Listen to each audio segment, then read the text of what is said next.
Sometimes life happens and things go horribly wrong in ways we couldn't possibly have imagined. And the way I always put it is sometimes life doesn't hand us lemons, it hands us the whole lemon tree. But how do we bounce back from there? Don't go away, we'll be right back.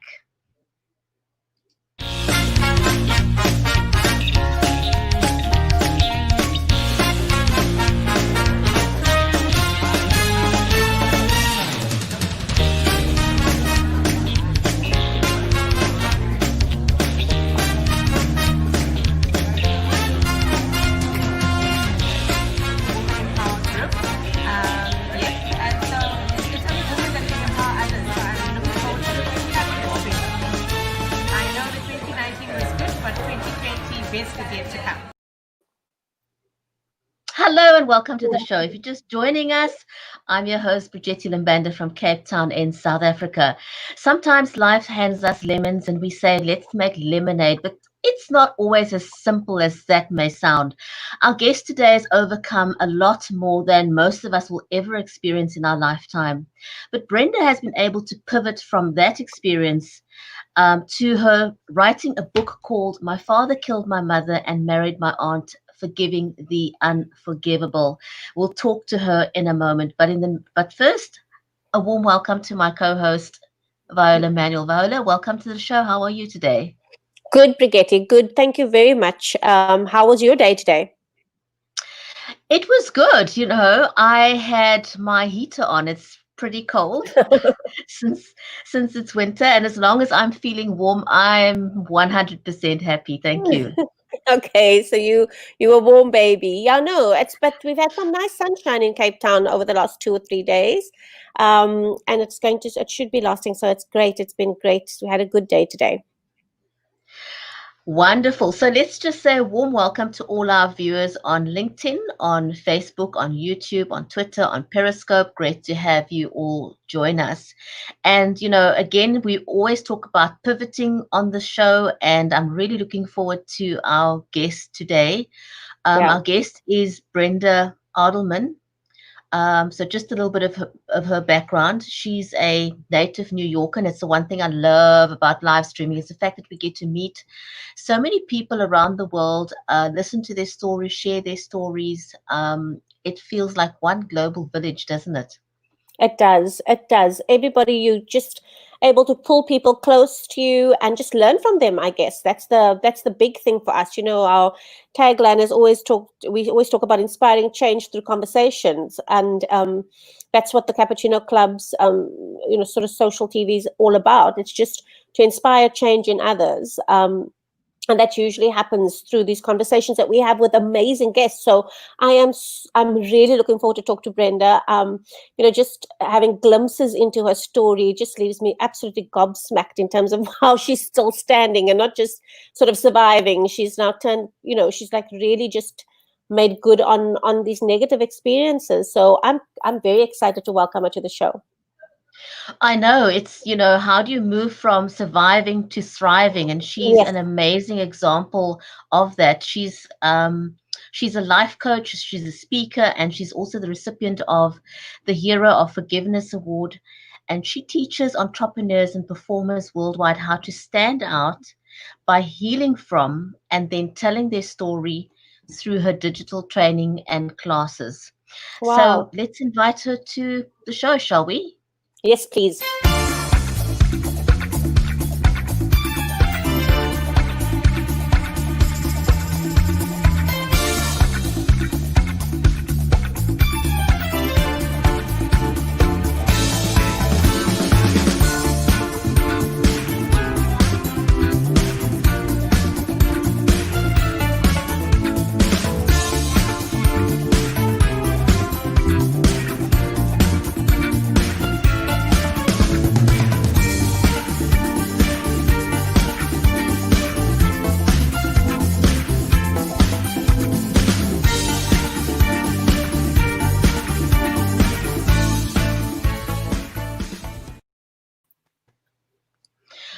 Brenda, welcome. It's amazing to have you on the show. So good to have you here. Thank you for joining us. Thank you so much. Welcome. I was just remembering that Oh, sorry.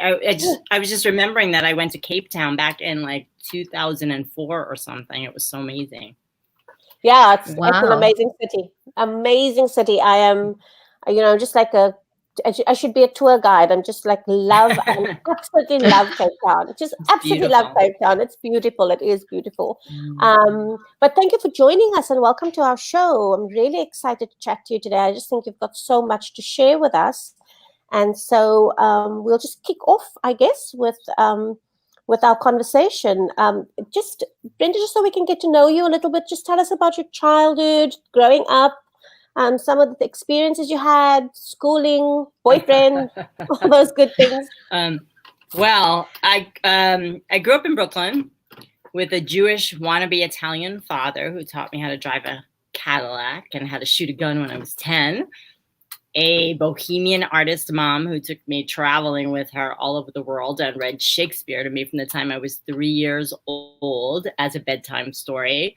She also took me to Broadway plays from the time I would go into Manhattan and see some of the greats. I grew up, I guess, in upper middle class Jewish family. And there was a lot of kind of and hate in the family behind the scenes. And yeah. Okay. Well, that's a very, for us in South Africa, that's a interesting, story. I just love New York. New York's great. Just a diverse, group of people living in New York. So thanks for sharing that with us. Sure. So in a nutshell, your father shot and killed your mom and then married your aunt. And so yeah. with that as a backdrop, how has such a negative experience shaped your view of the world? Well, let me just bring it up too, because that was several years later after growing up in that household. But, growing up in that household, the thing that I could say that led, like when my father shot and killed my mother, it's not like it came out of left field. It's just that growing up, this is how things are. But there was a time when I was a teenager that, and I loved both of my parents fiercely. And I kind of took the role in the family of like the emotional caretaker for both of them. But my mother left the house, wouldn't say where she was going. And then, later to find out that my father had pulled a gun on her. And so she got a restraining order. And then when she took him back, when they got back together, I thought she must have lied because my father always denied it. I thought she must have lied because why would someone take someone back if they put a gun to your head? And then, of course, 15 years later, my mother was dead from a gunshot wound to her head. And then the first thought I had was, even though he had called the police and nobody was talking, the first thought I had was, it's my father. So where's a question from there? That's quite, that's quite chilling in so many ways, because I can imagine the kind of conflict it must have filled you with, knowing that you've lost your mom, a very significant figure in your life, and that's your a dad of her. Yeah, who's the other significant person in your life, was the cause of it. How do you move forward from that point in life? Yeah. It must. How did you do it? I don't even want to try and guess. There's no guessing. How did you Because everybody handled trauma differently. And it was devastating. For all intents and purposes, I lost my entire family that night, and I was codependently close with them. Like, I had already moved to California. I was an adult. I was engaged, but I had seen them like 6 times in the 9 months that I had moved away. That's how close we were, traveling together, me going back there, them coming to see me. And I was just remembering getting that information, which is almost too hard to process. But for all intents and purposes, I lost my entire family because my brother and I also had a rift during that time. It's a bigger story, but my father was his stepfather, and he's older than me, and he could see that my father did it, where I went right into denial, even though there was this history, even though his gun wasn't found. There were 8 hours before the police were called. And my brother and I have since reconciled, but for all intents and purposes, those few years they were rough. I was depressed. My fiance and I broke up. I broke up with him. I really feel like in hindsight, it was because I felt so unlovable. I felt so damaged because it was before I had done all the inner work, which I have done a massive amount of over the last 20 years. So I'd say the points of where I shifted was, there were a couple of things. One was writing my story down versus having it in my head, versus shifting from not wanting to lose my father. It was like, it almost felt like too much to lose my mother and my father. And so it was like in my head, I would vacillate between, I hate him, I love him, I hate him, I love him. And while I was in that space, in a way, I was denying my truth, which was I knew he did this. And he was not, it's not like he was showing remorse or anything like that. So writing down and I would go through periods of talking to him, not talking to him. I started writing in my journals at night when I couldn't sleep, and some poetry came out that was dark and sexual. And my parents had a very sexual relationship too. And I would wake up in the morning and read it and be like, who wrote that? Because me as the conscious Brenda wasn't in tune with all that rage, but in the poems it came out. And one of those poems became the foundational piece that I wrote my one-woman show, my one-hour one-woman show about. I brought one of those poems where I was accusing him and wanting to find out exactly what happened to life, as far as having three characters, myself, my brother, and him, and giving dialogue. And I was an actress for many years. So that's kind of where it started to change. And there's one other thing. I guess I didn't even realize that I was like wanting to kill myself. I was like, I want to be with my mother. I love my mother. I want to be with my mother in my head. I didn't even realize I was maybe saying that out loud. And one night after an acting class with a friend of mine, he said, you know, if you take your own life, you're not going to be with your mother. And for some reason that hit me, and I believed it. And something shifted in me, which I thought, I want to thrive. I don't want to just survive, because that's what my mother would want. Wow.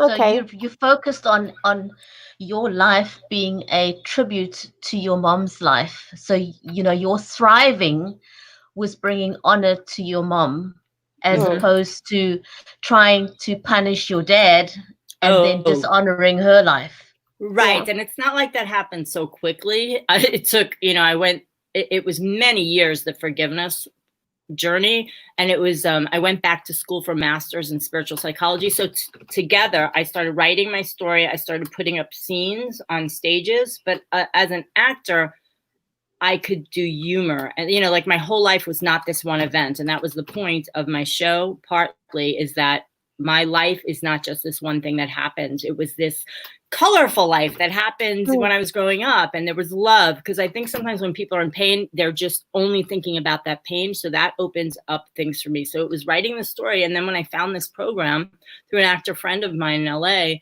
where I got my master's in spiritual psychology, that's where the healing like really, really like up leveled, because I learned things like codependence. I learned what taking over responsibility was. I learned what a healthy boundary was. And it was at that time that I made the decision to take my father to court for wrongful death, but from a place of self-love versus punishment. And that was significant. And in that decision, my brother and I also reconciled. And then I learned through that program and my own work that I couldn't actually even forgive my father if I didn't forgive myself. Like, what could I need to be forgiven for? But for me, it was forever trusting him. And it's all unconscious stuff. Well, of course I trust my father. Like, why couldn't I have stopped it? Well, of course I trust my father, because he's my father, and things like that. So I did an immense amount of self-forgiveness work. At the same time, I learned what a healthy boundary was. And I learned that I didn't want to get closer with my father. I wanted to forgive him, meaning let go of the burden of that punishment that I was feeling for him and anger, and instead have it be that I could feel loving. I could remember the loving times that we had while taking him to court for wrongful death. And in that, my brother and I actually won a $2 million judgment, which we never collected because my father, well, the other part of the story, he married my aunt, my mother's sister. We could go there afterwards. They skipped town. I never saw my father again. So in standing up for myself, I didn't need to ever see my father again, but I also had done a forgiveness exercise, a forgiveness ritual that allowed me when even my father didn't show up at court, which I thought he would, to know that I was okay. I had nothing. My ability to be okay and to thrive has nothing to do with anyone else. Wow, that's so interesting, Brenda. And just so much in what you just said. I mean, it's like 1,000 questions going on in my head and just 1,000 comments that I'd like to make. But I think a lot of what you're saying, you know, people talk about the fact that bad experiences either make you bitter or they make you better. You know, there's those two options that you end up. But in your assessment, what was it about you? What was part of your core or your very nature that allowed you to actually go onto this journey that made you better? You know, what is it that you possessed that allowed for that to happen? Well, I have two answers to that. I was interviewed for the Forgiveness Project out of London. And she did, Marina, who founded that, put together a presentation. So she answered this. So, because she's interviewed like, I don't know, 150, 200 people about forgiveness. And she said one of the qualities of people who are able to forgive, and she attributed it to what I was doing when she interviewed me, was self-awareness. So it's an ability to really have the witness there and kind of see what's happening when I'm in the pain, when I'm in the anger, when my mind is spinning, when I'm in the victimhood of this is so wrong, this is so wrong. Like my witness, my inner guidance, whatever that is, could be there and say, who's suffering like that? And why am I suffering? And then look at the thoughts that I have and the actions I'm taking because of those thoughts, and then get out of that obsessive like loop thinking. So it was an ability to have self-awareness, self-reflection. That's one of the things for you to be able to people to be able to forgive or become better from it. And the other thing I would say for me is that despite the fact that my father killed my mother when I was an adult and there was all that chaos in the house growing up, I also felt a lot of love from both of my parents, so much love. And so I'm able to tap into that and say, well, because when I was young, I was loved so much.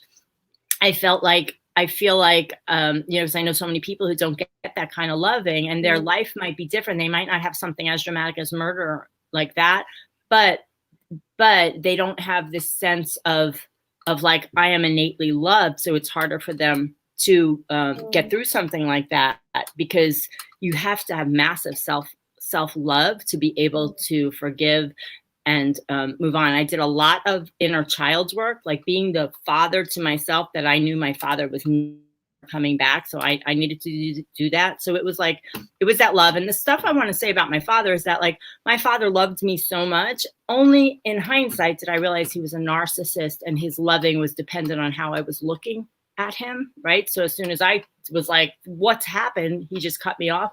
I didn't know anything about that. But so what I choose to do is not think, oh, his love was fake while I was younger. It's like, well, he loved me to the best of his ability. And when I stopped thinking that my father thought like me, when I really got that it's like a mental diagnosis or something like that, then I was free of having to understand why he can't change, why he can't take responsibility, and things like that.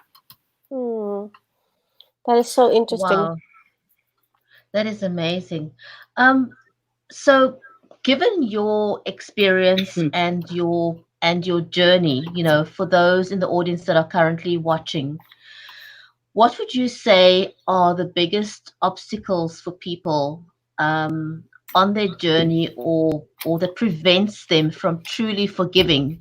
Because it's one thing saying, I forgive you, but it's quite another processing that inside your heart and your mind. Because if you don't really get to that point truly and honestly and openly and fully, you can't really move forward. So what would you say is the biggest obstacle for people? Well, first of all, it's a journey. I think sometimes people think they've forgiven, they have the intention to forgive, and then when they get so incensed by something someone's done, or they see that they forgave someone, but nothing changed, they get mad not only at the person, but they get mad at themselves. Where I say that's actually an opportunity to love yourself more, for fierce self-love instead of beating yourself up. Like, people don't want to take responsibility. I feel like, I know from myself and all the clients I've worked with, because we feel like we're going to beat ourselves up if you take responsibility. It's two separate things. So you can love yourself, but say the question again. What is the biggest obstacle in your opinion? Okay. That prevents people from forgiving? Okay, so it's not having self-love, it's not forgiving themselves, and it's creating a story about what happened, and then finding evidence for why they shouldn't forgive, and needing to be right. Righteousness. It's in my book. One is moving.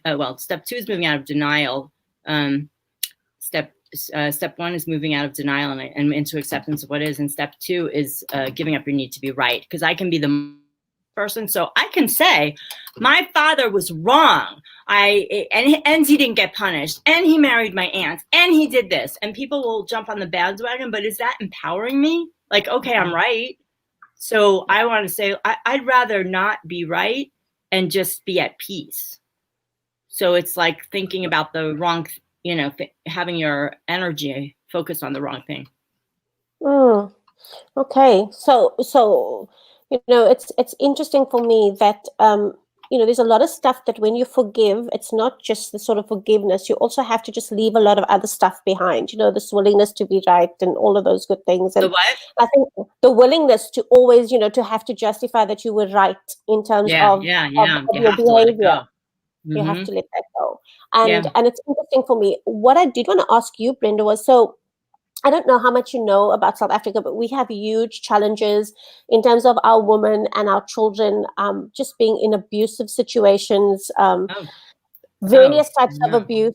A lot of it brought on by abuse of substances and substance dependence. And so we sit with a huge problem in South Africa. And so a lot of women are going through difficulties, and a lot of them might even have a very similar story, to yours, where murder is something that we talk, we were talking about it, over dinner this evening, about just how, we read these stories and we just don't have any kind of response to it anymore. You're just like lost for words in terms of some of the things that are happening to women in South Africa. And a lot of people experiencing this are not coming from a position of economic privilege. They are socially challenged and so on.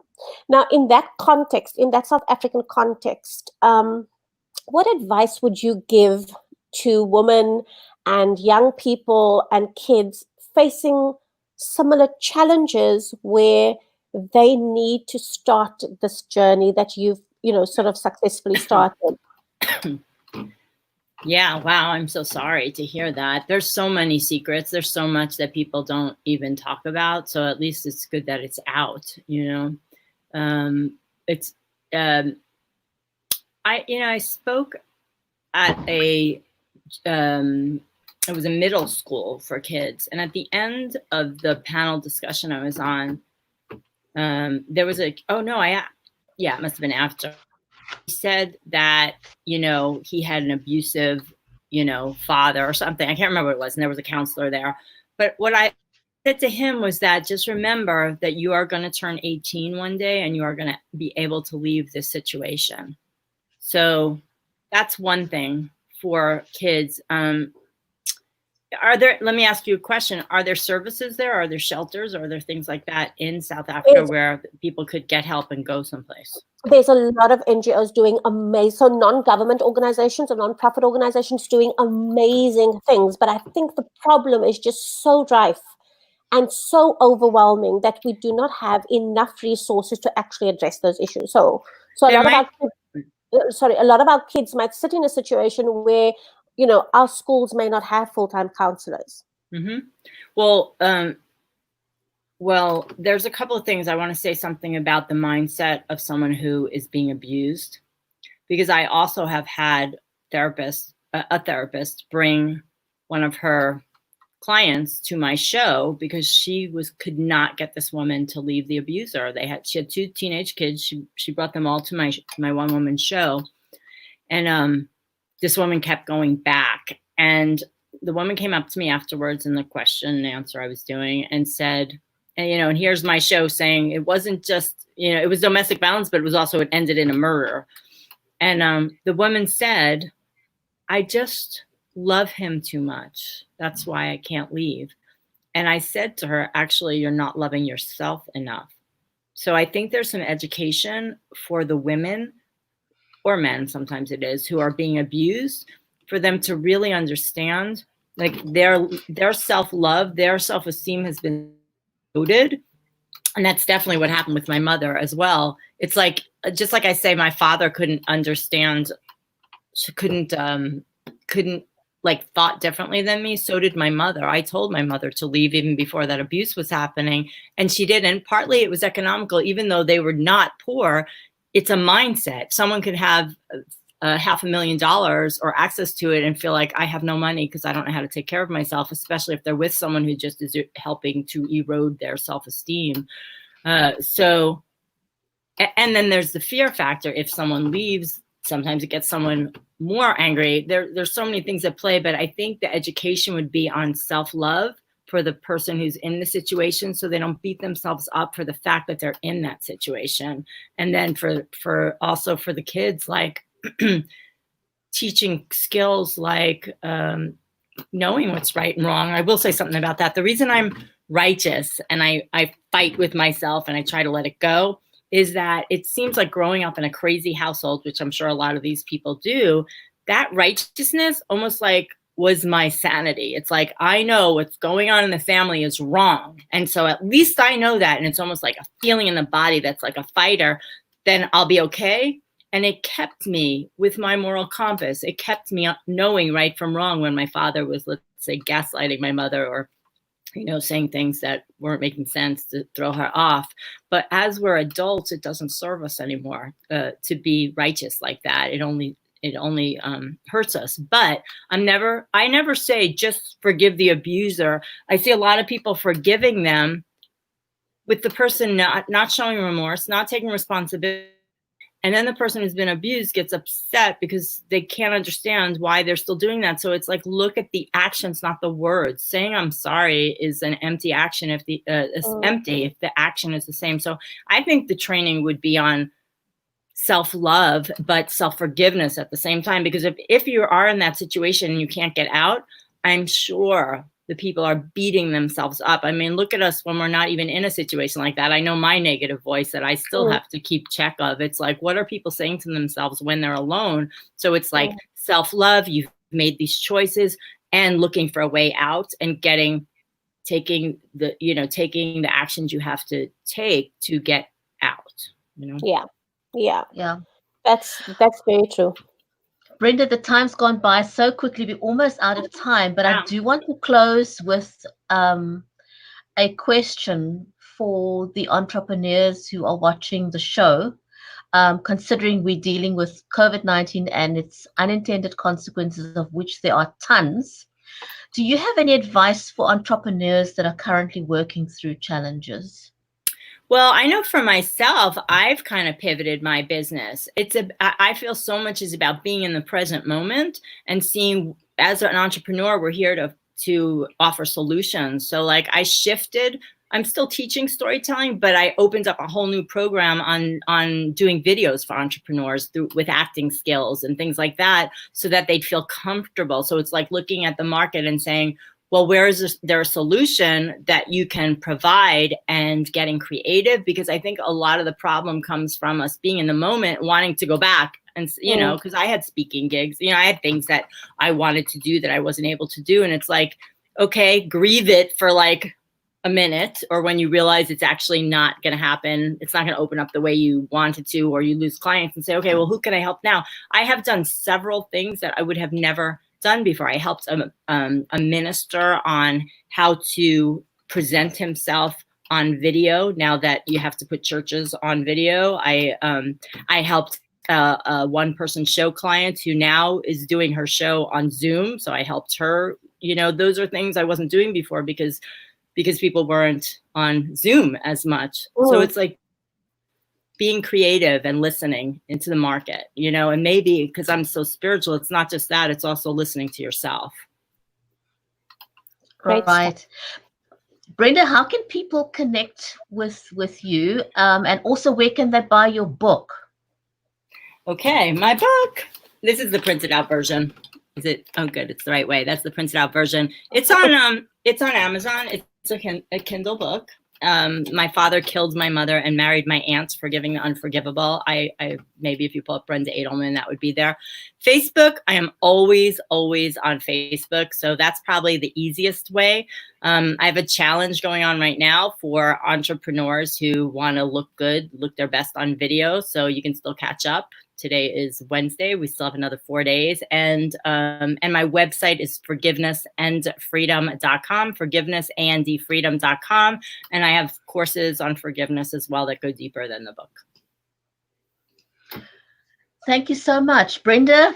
It was amazing to be able to benefit from, you know, the work that you've done, moving towards from victim to victor. And thank you for sharing your story with us. We really do appreciate it. Thank you so much for having me. Thank you so much. And thank you for just being so transparent and just so willing to share and help all of our viewers, everybody watching this. The amazing thing is we don't know who's going to watch the show. That's a life is, inevitably going to be changed by something you've said. So thanks for sharing. Thank you so much for giving me a platform.